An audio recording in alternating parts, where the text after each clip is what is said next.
창세기 21장 말씀을 통해서 이제 하나님께서 주신 약속의 아들 이삭, 또 그 이삭이 아브라함의 가정에 큰 기쁨과 웃음이 되고 약속의 자녀로서 이제 언약을 상속하는 자가 된 것을 살펴보도록 하겠습니다. 지난 시간에는 아브라함이 사람을 두려워함으로 올무에 걸렸죠. 그래서 아비멜렉 앞에서 톡톡히 망신을 당하고 돌아온 사건을 살펴보았습니다. 사람을 두려워하면 올무에 걸리게 되지만 주 하나님을 의지하는 자는 언제나 안전하게 됩니다. 자, 이제 하나님께서 약속하신 때가 되었습니다. 그래서 하나님의 약속이 아브라함과 그의 아내 사라에게 성취가 됩니다. 주께서 약속하신 대로 약속의 자녀 이삭이 태어납니다. 1절에 보니까 주께서 친히 말씀하신 대로, 또한 주께서 친히 이루신 대로, 하나님의 모든 뜻은 그 뜻대로 성취가 됩니다. 하나님 말씀하신 대로 이루어집니다. 주께서 이루신 대로 이루어집니다. 그래서 우리는 그 하나님의 약속을 믿고 신뢰할 수가 있습니다. 하나님께서 정하신 때에 사라가 늙은 아브라함에게 아들을 낳아 주었습니다. 아브라함이 가나안 땅 들어왔을 때가 75세였습니다. 이제 100세의 할아버지가 되어서 자그마치 25년을 기다려서 약속의 자녀를 얻었습니다. 그것도 딱 하나, 이삭 하나를 얻었습니다. 자, 그 낳은 아들에 대해서 이름을 지어주죠. 사라가 자기에게 낳아준 아들의 이름을 이삭이라고 지었습니다. 자, 이삭이라는 이름은 웃음이라는 뜻입니다. 하나님의 말씀을 듣고 아브라함이 보였던 반응 기억나시죠? 아브라함이 웃었습니다. 이 나같이 늙은 나이에 어떻게 아이를 낳을 수 있느냐? 사라의 태는 이미 다쳤거늘 어떻게 아이를 얻을 수 있느냐? 하나님 말씀을 조롱하고 비웃었던 건 아닙니다. 그렇게 된다면야 더할 나위가 없이 좋죠. 근데 자기도 알아요. 이게 환경이, 자기의 신체적인 조건이 뒤따라가지를 못하니까 허탈하고 기가 막혀서 웃었습니다. 아브라함뿐만 아니라 사라도 웃었습니다. 아브라함이 하나님과 하나님의 천사들을 대접하는 동안에 거기서 일어나는 대화를 장막문에 앉아있던 사라가 그걸 또 들었습니다. 처음에는 이들 부부가 허탈하게 웃었지만 이제는 그 웃음이 기쁨의 웃음으로 바뀌었습니다. 자, 하나님께서 자녀를 주셨습니다. 그래서 우리가 흔히 말하기를 자녀는 남편과 아내의 이 사랑의 결실, 그렇게 이야기를 합니다. 예, 사람의 관점에서 볼 때 틀린 이야기는 아닙니다. 그러나 성경적인 관점으로 볼 때는 태의 열매는 주께서 주시는 보상, 선물입니다. 자녀는 하나님께서 주시는 선물입니다. 왜냐하면 생명의 근원이시고 창조주가 되시는 분이 하나님이시기 때문입니다. 그래서 이 자녀는 우리에게 맡겨주신 거예요. 그 자녀가 잘 성장하고 하나님의 뜻 가운데 성장해서 스스로 하나님을 만나고 하나님께 자기의 믿음을 고백할 때까지 부모는 보살필 그런 책임이 있습니다. 약속대로 주신 이 아이 이삭에 대해서 아브라함이 할례를 행합니다. 하나님께서 주신 할례의 언약, 곧 아브라함의 몸에서 난 자는 누구든지 태어난 지 8일에 할례를 받아야 합니다. 자, 8일에 할례를 받는 이유는 전에 말씀드렸습니다. 신생아가 8일째 될 때에 이 몸에 상처가 나더라도 이 혈소판 피딱지 있죠? 그게 제일 빨리 굳는다고 합니다. 상처 회복이 빠르기 때문에 난지 제8일에 할례를 받았습니다. 이때 아브라함 나이가 100세 할아버지, 사라는 90세였습니다. 사라는 하나님께서 주신 그 아이로 인해서 기뻐하며 웃었습니다. 창세기 3장 15절에서 하나님께서 에덴 동산에서 범죄한 아담과 이브에게 처음으로 구원의 약속을 주었습니다. 뱀에게 심판을 하시면서 내가 너로 여자와 원수가 되게 하고, 또 여자의 후손이 뱀의 머리를 상하게 할 것을 약속해 주셨습니다. 그래서 아담 이래로 내려오는 수많은 여인들의 꿈이 있어요. 그 꿈이 뭐냐면 여자의 씨로 오시는 그 메시아, 곧 남자로 말미암지 않고 여자에게서 나는 그 메시아를 자기가 낳을 수는 없을까? 자기가 메시아의 조상이 될 수는 없을까? 이게 이 믿음의 여성들의 꿈이요 소원이었습니다. 그래서 그런 소원 때문에 아이를 낳는 것이 대단한 축복이었고, 아이를 낳지 못하는 여자는 마치 버려진 황폐한 밭과 같이 사람들이 하나님으로부터 저주를 받았다, 그렇게 비난할 정도로 사회적으로 멸시를 당했습니다. 사라가 그동안 얼마나 갑갑했겠습니까? 나이 90이 되도록 아기를 낳지 못한다. 자기 몸에 문제가 있거나 건강상의 문제가 아니면 이건 하나님의 저주를 받은 여인이라는 누명을 써야 할 판입니다. 그런데 이제 이삭을 낳음으로써 사라가 안고 있던 그런 고민과 문제거리가 완전히 사라졌습니다. 이 기쁜 소식을 듣고 사라와 함께 주변에 있는 많은 사람들이 축하하면서 함께 웃고 즐거워했습니다. 7절 말씀처럼 사라가 아이들에게 젖을 먹이리라고는 아무도 상상하지 못했습니다. 심지어 사라 본인조차도 그게 정말 믿기 어려운 일이었습니다. 그런데 하나님께서 그 일을 이루셨다는 겁니다. 오로지 모든 영광과 감사와 존귀를 하나님께 돌려드리게 됩니다. 이삭은 점점 아버지와 어머니의 관심 하에서 자라갔고 마침내 젖을 때는 그날이 왔습니다. 이스라엘에서는 이 아이가 젖을 때는 그때 잔치를 베풀어 줍니다. 우리는 잔치 언제 베풀어요? 100일 돌잔치 이런 거 하죠. 태어난 날짜 기준으로 잘라서 이야기하는데, 이스라엘에서는 아이가 젖을 때면 이제 젖 대신에 단단한 식물을 먹을 수 있는 그런 단계로 성장했다, 한 단계 뛰어넘어서 성장한 아이이기 때문에 축하를 해줍니다. 또 축하하는 잔치가 언제 벌어지느냐? 아이가 성인식 할 때 그때 또 성대하게 잔치를 열어줍니다. 자, 이게 지금 이 잔치는 이삭이 젖을 떼고 이제는 어린 젖 먹는 유아에서 이제 어린 아이로 자라는 과정입니다. 잔치를 베풀었는데 그 자리에 누가 있었느냐 하면 이스마엘이 있었습니다. 이스마엘은 아브라함의 나이 86세 때 태어났습니다. 그러니까 이스마엘은 이삭하고는 약 14살 차이가 납니다. 14살이라면 우리나라 한 중학생 정도 되겠죠. 한 중2 그 정도는 될 겁니다. 근데 여기 이제 갓 젖을 땐 아이가 있으니까 귀엽다고 툭 건드려도 보고 장난도 치고 희롱하는 거예요. 엄마 입장에서 볼 때는 상당히 불안한 겁니다. 이게 어떻게 얻은 아이인데, 하나님의 약속대로 얻은 아이고 감히 내 여종의 몸에서 난 이스마엘이 약속의 자녀 정실 부인의 아들인 이삭을 가지고 장난치니까 이 사라가 단단히 이제 화가 난 겁니다. 또 한편으로는 걱정도 됩니다. 지금 벌써 나이가 아무리 첩의 자식이지만 14살 차이가 나는 거예요. 나중에 아브라함 죽고 사라 죽고 나면 어떻게 될지 아무도 장담 못합니다. 자기가 먼저 태어났다는 것을 주장하면서 재산을 가로채울 수도 있고, 또한 이 어린 이삭을 힘으로 제압하거나 핍박할 수도 있는 그런 상황입니다.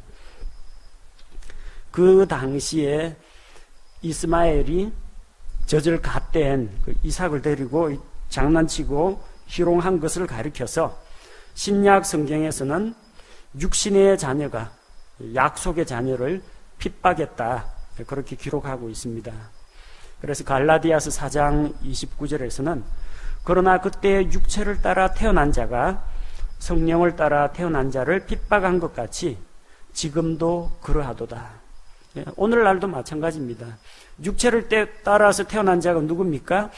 아담의 후손으로서 아담의 몸을 따라서 태어난 사람이 있습니다. 일반 자연인입니다.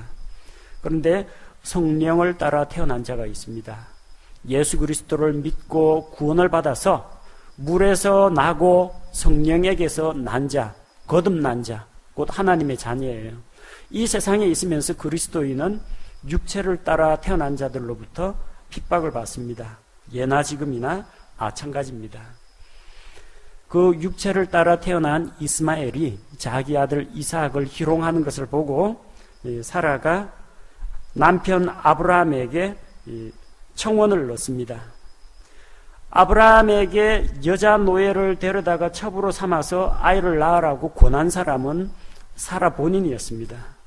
그런데 그로 인해서 여종으로부터 멸시를 당한 것도 사라 자신이었고, 또 이제는 스스로 그 여종과 아이를 내쫓아달라고 아브라함에게 부탁을 합니다. 자, 벌써부터 정실 부인하고 첩실 사이에서 갈등이 일어나고, 첩의 소생하고 약속의 자녀 사이에서 벌써 충돌이 일어나기 시작했습니다.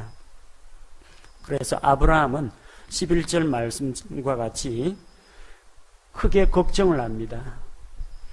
둘 다 자기 몸에서 난 아이입니다. 누구를 미워하거나 갖다 버리거나 할 그런 입장이 아닙니다. 비록 여종이지만 자기가 아내로 맞이했기 때문에 자기 여자입니다. 근데 내쫓기에는 너무 매정하다. 그리고 그동안 정이 들 만큼 들었기 때문에 내보낸다는 게 쉬운 일이 아닙니다. 사라 입장에서는 남편의 사랑을 자기와 자기 아들이 독차지하고 싶겠지만, 남편 된 입장에서 두 아내를 거느리고 있는 아브라함 입장에서는 걱정거리가 되는 겁니다. 물론 아브라함이 하나님께서 만드신 결혼제도 에덴 동산에서 한 남자와 한 여자가 만나서 결혼하는 일부 일처제 원리를 그대로 따랐더라면 걱정할 필요가 없습니다. 자, 그런데 순간의 잘못된 선택으로 인해 가지고 처벌을 얻었어요. 아내가 둘이 되었습니다. 자, 그러니까 삐그덕거리기 시작하는 겁니다. 세상 풍속을 따라서 첩을 취해서 아이를 낳았기 때문에 이제는 후회할 때가 된 겁니다. 물론 첩을 얻은 그 잘못, 그 죄에 대해서는 이미 하나님과 교제 가운데서 용서를 받았습니다. 죄에 대해서는 용서받았지만 죄의 상처는 그대로 남습니다. 잘못해서 불에 데어가지고 화상을 입으면요, 치료하면은 죽지 않고 또 새살도 돋아납니다. 그런데 흉터는 그대로 남습니다. 죄 짓고 용서받을 수는 있는데 죄가 남긴 그 상처나 후유증은 계속 이어질 수 있다는 것을 보여줍니다. 자, 그렇게 걱정하고 있는 아브라함에게 하나님께서 나타나서 그에게 말씀하십니다. 그 아이 이스마엘이나 노예 여자 하갈 때문에 마음을 쓰고 염려할 필요가 없다는 겁니다. 사라가 요청하는 대로 따라주라고 합니다. 결국 이 부부간의 문제는 누가 어떻게 조언을 해주기가 어렵습니다. 목회자도 이런 거 상담 못 해줍니다. 누가 풀어야 돼요? 남편과 아내가 서로 이야기하면서 그 가정에서 풀어야 됩니다. 사라가 그렇게 건의를 했고 문제가 생겼고 문제가 더 커질 조짐이 보이니까 아내가 남편에게 이야기했어요. 그러면 남편이 아내에게 답장을 줘야 됩니다. 어떻게 할 것인지. 하나님께서는 아브라함을 격려해 주십니다. 그걸로 인해서 걱정하지 말고 사라의 말처럼 그대로 행하라고 합니다. 왜냐하면 똑같은 아브라함의 씨지만 아브라함에게서 났다고 해서 다 아브라함의 씨는 아니라는 겁니다. 하나는 인간의 계획과 잔꾀에 의해서 태어난, 육체를 따라 태어난 아이이고, 하나는 하나님의 약속의 말씀에 근거해서 태어난 아이입니다. 그래서 아브라함의 씨가 다 아브라함의 씨가 아니고요, 이삭 안에서 내 씨가 부름을 받을 것이다. 약속의 아이 이삭을 통해서 메시아가 올 것이고, 약속의 아이 이삭을 통해서 아브라함이 큰 민족의 조상이 될 것을 말씀하셨습니다. 물론 노예 여자 하갈의 아이 이스마엘도 하나님께서 그 아들도 내 씨라고 이야기했어요. 13절에 노예 여자의 아들도 내 씨다. 아브라함의 씨가 맞습니다. 그래서 그도 한 민족을 이루게 해주십니다. 그 민족이 오늘날 아랍 민족입니다. 아직도 싸우고 있죠. 아랍 민족과 이스라엘 민족이 서로 지금 대립을 하고 있습니다. 그 대립은 벌써 창세기 때부터 시작된 것이고, 그 둘 사이의 분쟁, 그것이 오늘날까지 해결되지 않고 계속되고 있습니다. 아브라함은 결단을 해야 했습니다. 14절, 아침에 일찍 일어나서 빵과 물 한 부대를 하갈에게 주고 내보냈습니다. 아침에 일찍이라는 말이 성경 말씀에 자주 나오죠. 뭘 말합니까? 아침밥도 안 먹고요, 새벽같이 내보내는 겁니다. 자꾸 데리고 있으면은 못 보냅니다. 아침에 밥이라도 한술 뜨고, 그 다음 조금 있으면 좀 쉬었다가, 아니 오늘 하룻밤만 더 자고, 이러면 끝이 안 납니다. 단호하게 맺고 끊는 것을 분명하게 해야 합니다. 하나님 앞에서 이 관계를 끊을 것이냐, 유지할 것이냐, 분명한 입장을 취해야 합니다. 특히 죄에 대해서, 거룩한 삶을 위한 분리에 있어서 맺고 끊는 것이 분명해야 합니다. 자, 정든 여인과 아들이긴 합니다만 그냥 내보냈습니다. 그녀가 가면 어디를 가겠습니까? 광야를 방황하다가 또 뭐 이집트로 내려가거나, 이제 아이가 적어도 14살 이상이니까 거의 뭐 성인이나 다름없습니다. 스스로 살아갈 길을 개척해 나가야 합니다. 가정 내에 분쟁의 소지가 될 만한 것은 미리 제거하는 것이 필요합니다. 이게 만약 14살이 아니고 24년, 34년 계속하면요, 가정 내에서 점점 내보내기가 어려워집니다. 이스마엘과 하갈의 영향력과 입지 조건과 이게 더욱더 강화가 되고, 아브라함 역시 이제 정이 너무 깊이 들어가지고 내보내는 것은 감히 생각하기도 어렵습니다. 자, 그렇게 내보냈는데 광야로 나가니까 어느덧 집에서 가지고 나온 부대에서 물이 거의 떨어졌습니다. 물이 떨어져서 이제 하갈과 그 아들은 꼼짝없이 목말라 죽게 생겼습니다. 그래서 서로 마주보고 멀찍이 떨어져 앉아가지고 그녀가 아이를 마주보고 앉아서 소리 높여서 웁니다.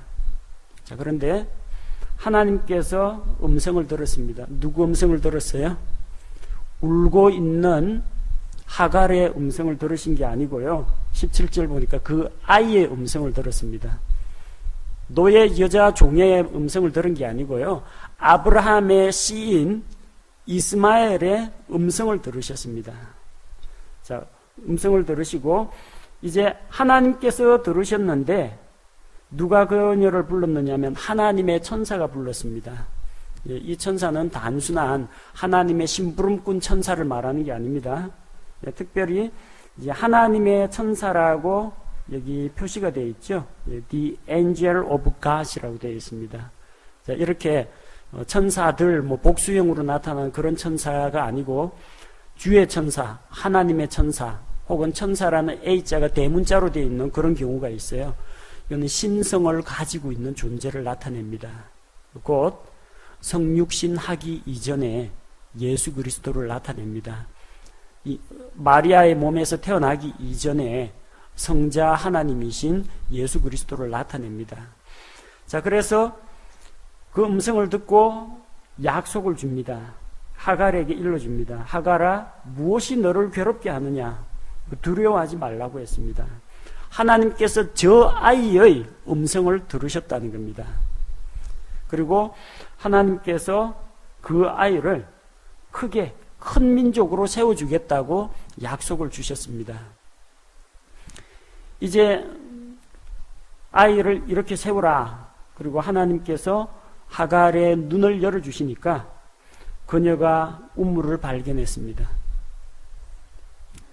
하나님께서 그 순간에 창조의 능력으로 우물을 하나 순식간에 만들어내셨느냐? 아닙니다. 여기 보니까 우물을 발견을 했습니다.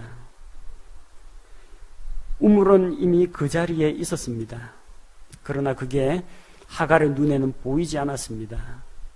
하나님께서 이미 존재하던 그 우물, 미리 예비된 우물, 원래 그 자리에 있던 그 우물을 하갈에게 보여주신 것입니다. 그녀의 눈을 열어주셨습니다. 우물을 발견하고 부대에 물을 채워서 아이가 마시게 됩니다. 그리고 하나님께서 그를 큰 민족으로 세워주시겠다는 그 약속의 말씀은 하갈을 통해서 이스마엘에게도 전달이 됩니다. 자, 그리고 하나님께서 그 아이와 함께 하셨습니다. 그래서 그는 자라서 광야에 거하며 활 쏘는 자가 되었습니다.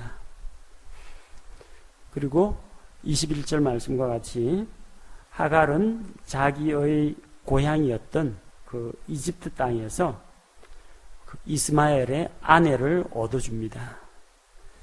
그래서 이 이스마엘을 통해서 동방의 아랍 민족이 이제 형성되기 시작하는 겁니다. 자, 그리고 아브라함의 가정에서 여종과 여종의 아이를 내보내는 이 사건이 일어난 그 이후에 있었던 일입니다. 아브라함과 아비멜렉이 언약을 맺는 장면이 나오죠. 아브라함이 아비멜렉을 찾아간 것이 아닙니다. 어떻게 하면 이 땅에서 좀 더 발붙이고 살 수 있을까? 어떻게 하면 좀 더 영토를 얻어낼 수 있을까? 타협을 하기 위해서 찾아간 것이 아니고요.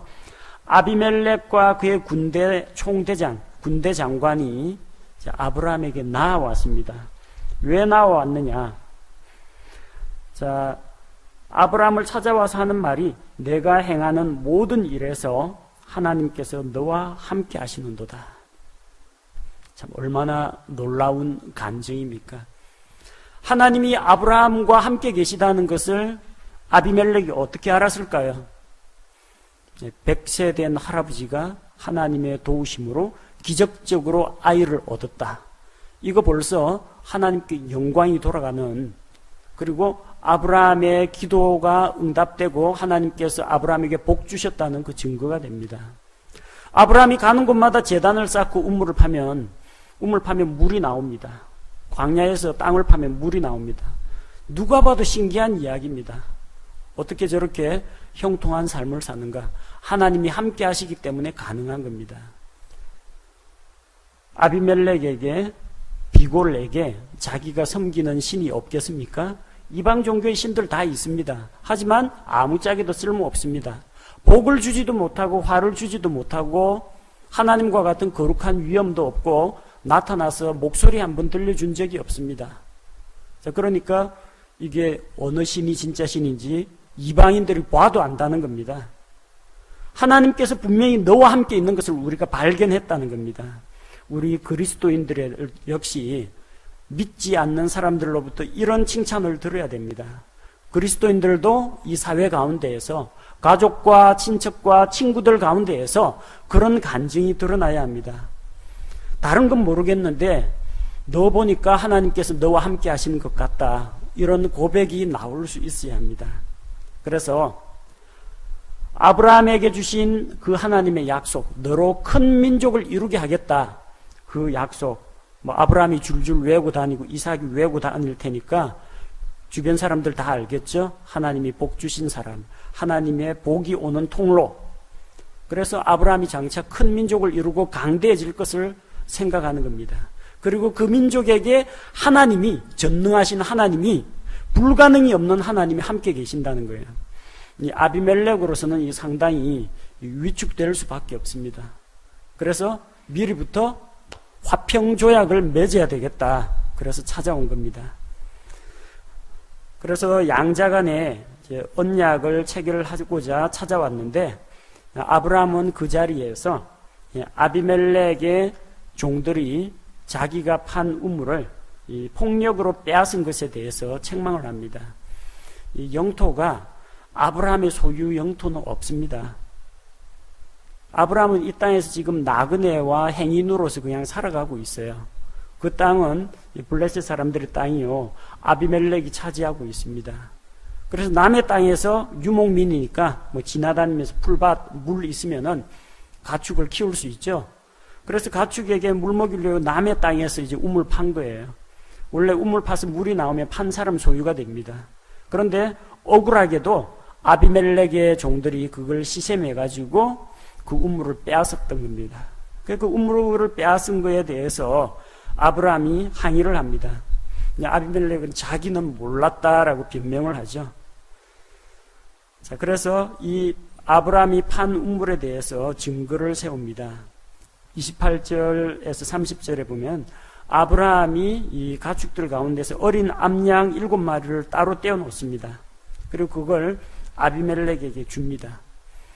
고대에는 이게 오늘날과 같이 이 매매 계약이라는 것이 증명할 방법이 없어요. 뭘 가지고 증명하겠습니까? 문서가 있는 것도 아니고요. 변호사 사가지고 공증을 받을 수도 없는 거예요. 자, 그러면은 뭘 가지고 증명을 하느냐면 대개의 경우 증인들을 세웁니다. 증인이 보면서 두 사람이 계약 맺는 거 지켜보면서 내가 이 일의 증인이다 하고 나서는 겁니다.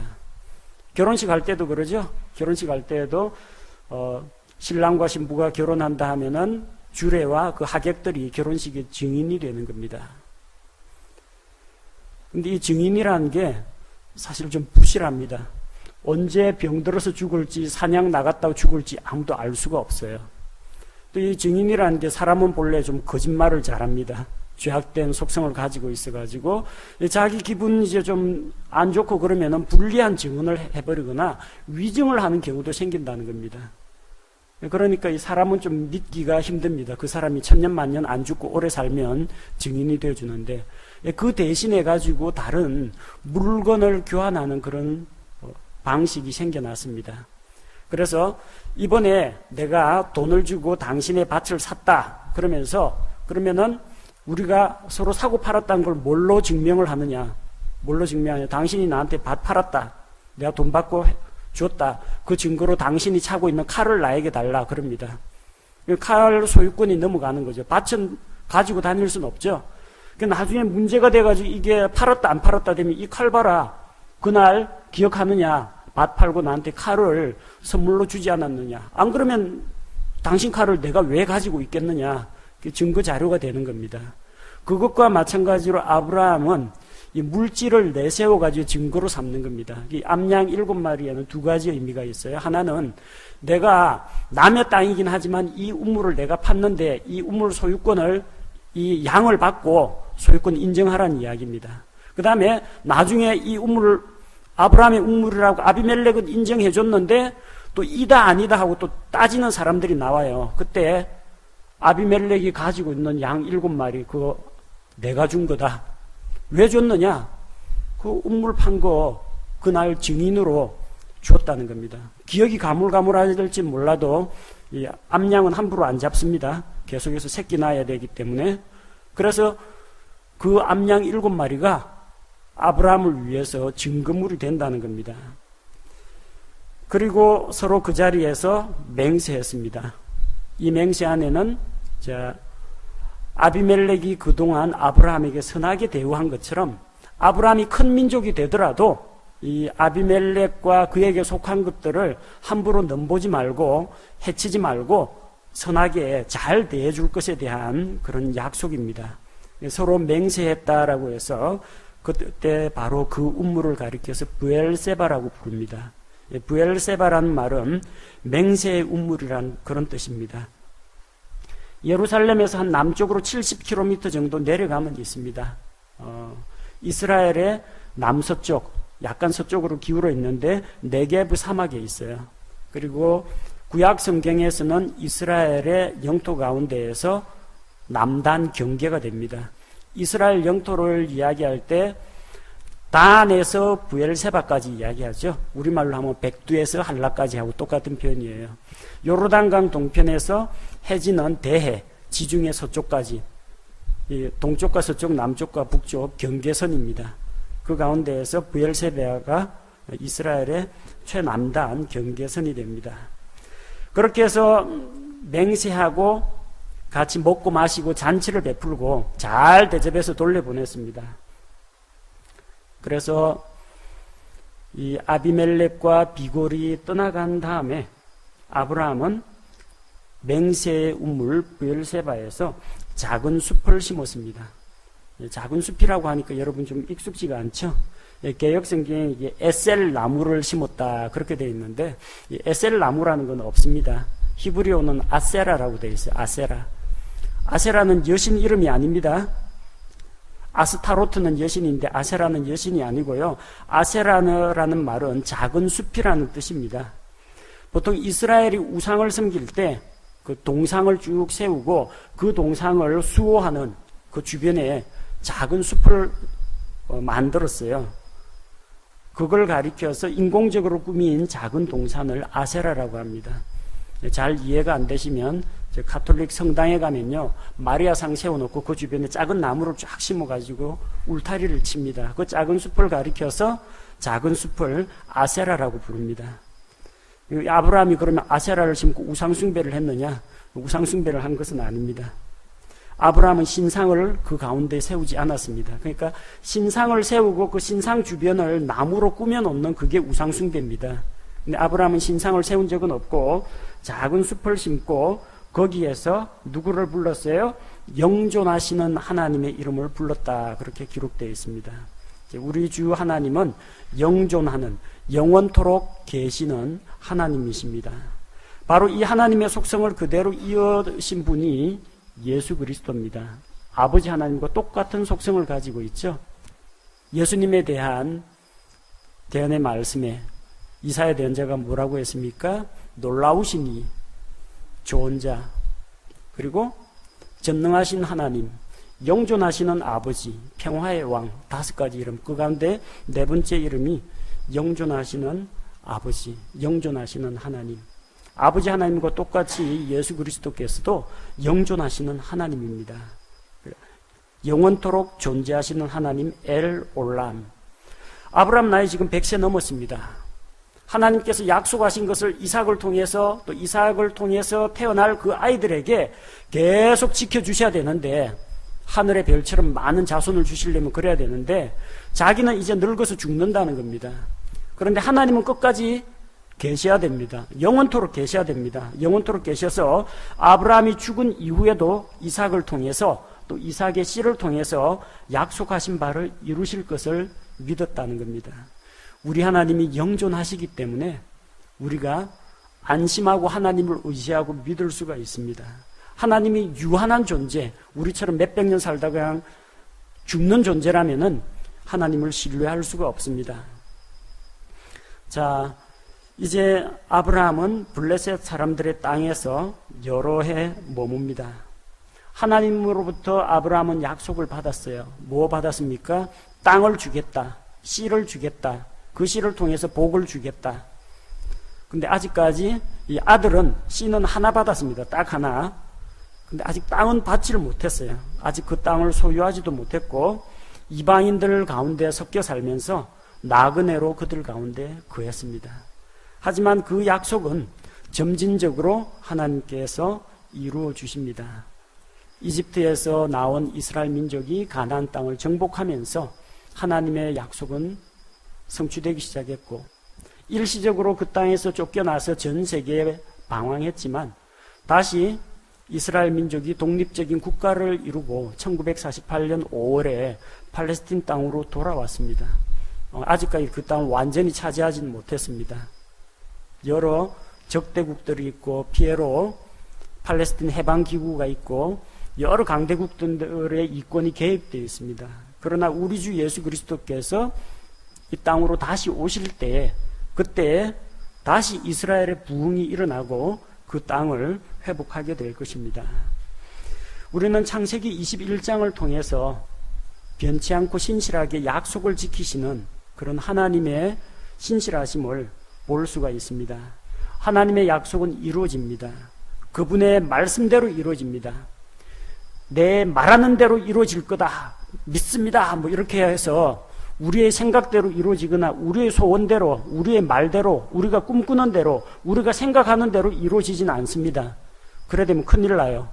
내가 불측한 마음 품으면 진짜 불행한 사건들이 일어날 겁니다. 하나님의 뜻은 우리 생각과 꿈과 우리 소원대로 이루어지는 게 아니라 그분의 말씀대로 이루어집니다. 하나님께서 이루신 대로 이루어집니다. 주님의 정하신 때에 이루어집니다. 그 약속이 실현되는 바로 그날 우리에게는 슬픔과 수치가 변해서 기쁨과 자랑으로 변하게 됩니다. 오늘 또 가정의 문제를 종식시키기 위해서 단호한 결단을 내리는 가장으로서의 아브라함의 모습을 볼 수가 있습니다. 아브라함은 마음을 강하게 먹고 첩과 첩의 소생을 내보냈습니다. 계속 두면은 점점 상처만 커질 뿐이고 점점 헤어지기가 힘들어집니다. 비록 일순간 마음속의 슬픔과 고통과 또 한편으로는 원망도 들어야 하겠지만 장차 분란이 될 만한 그런 육신의 자녀는 집에서 내보내는 것이 필요하다는 겁니다. 우리 그리스도인의 신앙생활에서도 마찬가지입니다. 하나님의 약속을 따라서 우리는 하나님이 주신 새 사람을 입었습니다. 근데 아직까지도 안 나가고 버티고 있는 옛사람이 있어요. 죄에 찌든 옛날 우리 육신적인 욕심을 좋아하는 그 옛사람, 이거 빨리빨리 벗어버려야 됩니다. 빨리 안 벗으면 이거 집 안 나가려고 합니다. 기득권 주장합니다. 새 사람하고 계속 갈등하고 충돌을 불러일으킵니다. 아침에 일찍 일어나가지고 일찌감치 내보내는 것이 가장 좋은 방법이라는 겁니다. 또한 아브라함의 모습 가운데에서 가는 곳마다 하나님의 이름을 부르고 하나님께 경배하는 그런 모습을 배울 수가 있습니다. 어떤 하나님을 불렀습니까? 영존하신 하나님. 이것은 한편으로는 영존하시는 아버지 하나님인 동시에 장차 이 세상에 오실 아브라함의 씨를 통해서 이삭의 씨를 통해서 오실 영존하시는 아버지라고 불릴 우리 주 예수 그리스도에 대한 그런 믿음과 소망이기도 합니다.